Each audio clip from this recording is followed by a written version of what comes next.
ಸೊಸೆ ನಮ್ಮಮ್ಮಳಿಗೋಸ್ಕರ ಕಾಯ್ತಾ ಇದ್ದೀನಿ. ಸಂಜೆ ಹೊತ್ತಿಗೆ ಬಾರ್ಸಲಿಸ್ತಾನೆ ತೇರಿಗೆ. ನಾನು ಹೋಗ್ತೀನಿ ನನ್ನ ಮಗನ ಸೊಸೆ ನಮ್ಮಮ್ಮಗಳ ಜೊತೆ.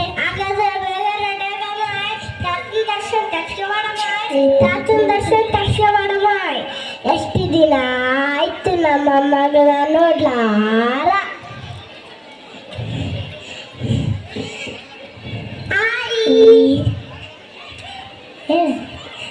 ಬಂದೆ ಕಂದ ಬಾ.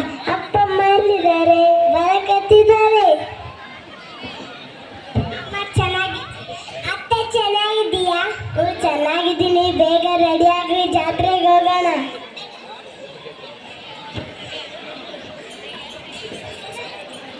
ಬಾರೆ ನಮ್ಮ ತೆರಿಗೆ ಹೋಗೋಣ. ಬಲಾರೆ ಹತ್ತುಡೆ ಬಂತು, ಬಾರೆ ನಮ್ಮ ತೆರಿಗೆ ಹೋಗೋಣ. ಬಾ ಕಂದ ಬಾಸ್ತೀನಿ.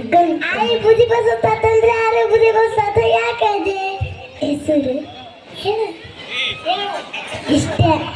ಹೆಸರು ಅಲ್ಲ ಕಂದ, ಅದು ಪವಾಡ. ಪವಾಡಗಳಿಂದ ಹೆಸರು ಪಡೆದ ತಾತವರು. ಹೌದಾ ಅಜ್ಜಿ? ಬಾರೇನ ತೆರಿಗೆ ಹೋಗೋಣ. ಬಲಾರೆ ಹತ್ತುಡೆ ಬಂತು.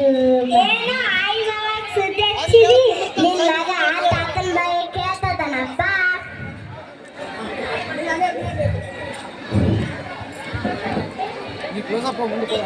ತಾತನ ಕತೆ ದುಡಿದು ಬದುಕುವ ಹಬ್ಬ. ಮೈಲಿಗೆ ಒಂದು ಬಸವ ಆಸರಾಗಿತ್ತು. ಆ ಬಸವ ಸತ್ತಾಗ ಅವಳ ಬದುಕೇ ಕುಸಿದಿತ್ತು. ಅವಳ ದುಃಖದ ನಡುವೆ ಒಬ್ಬ ಜನ್ಮ ಸನ್ಯಾಸಿ ಬಂದನು. ಇವರು ಯಾರು ಎಂಬ ಪ್ರಶ್ನೆಗೆ ಉತ್ತರ ಒಂದೇ. ಬೂದಿಯಿಂದ ಜೀವ ಕೊಟ್ಟವರು ಅವರೇ ಶ್ರೀ ಬೂದಿ ಬಸವ. ತಿಳಿತ ಕಂದ?